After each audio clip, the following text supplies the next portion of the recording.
We are indeed with Megan Lee. Megan, first of all, congratulations. Welcome back to the studio. There was a setback against Anna Zatansky, but then you picked yourself back up, and now a crucial victory against the co-leader going into this round, Jennifer Yu. How did you approach this game, and are you aware of Jennifer? Have you played with her? I've never played Jennifer before. This is the first time? Mm-hmm. So I prepared the Scotch against her, which I've never played before, which I had some help with from a good friend for some of the prep.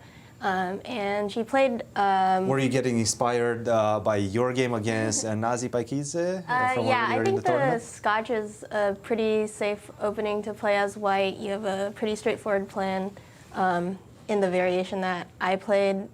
And then you can easily develop your pieces, and I thought maybe if I castle queenside, I could get like a... And did you expect this move bishop to c5? Yeah, she's played it before, so...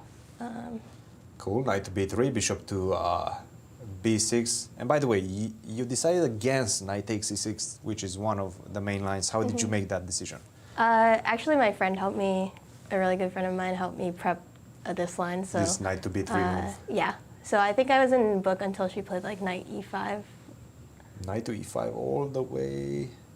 So you anticipated her to block you with the move a5 like that, and now knight to e5. This was the moment. Got it. And what were the plans that you surely were aware of in this position? I think I have either making like a kingside break with my majority, or I had like this bishop e3 idea planned, which I played to trade off like the dark squared bishops, and I think it's like a little more uncomfortable for black with her knights to know what to do. The knights are a little bit uncomfortable on e5 and e7, and she played this move f5, f4, knight g4. This was a critical moment. After knight to c3, knight to f6, rook to e1, and she played this move bishop to g6. Did you see this move g4? I saw it after I played rook g1, but I think...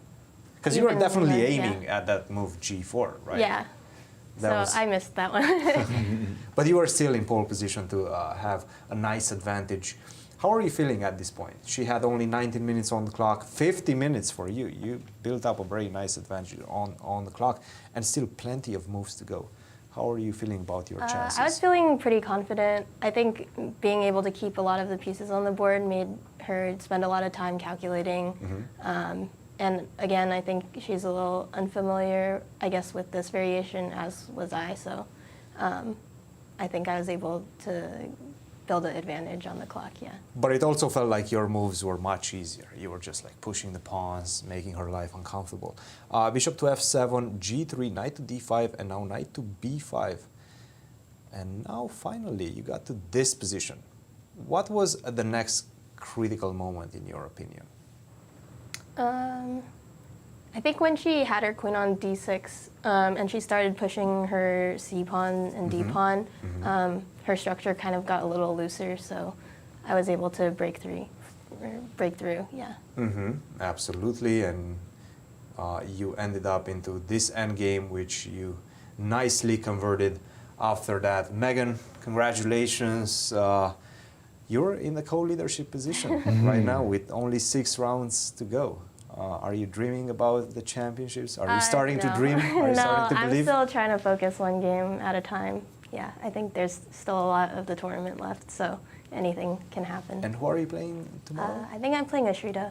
Ashrita, okay. Big matchup against Ashrita, who is also actually surging right now through the rankings, 3 games in a row. Do you have any experience with Ashrita? Have you played before? I think we've only played once last year, so, and she was, I think, white that game, so I'll be white this time.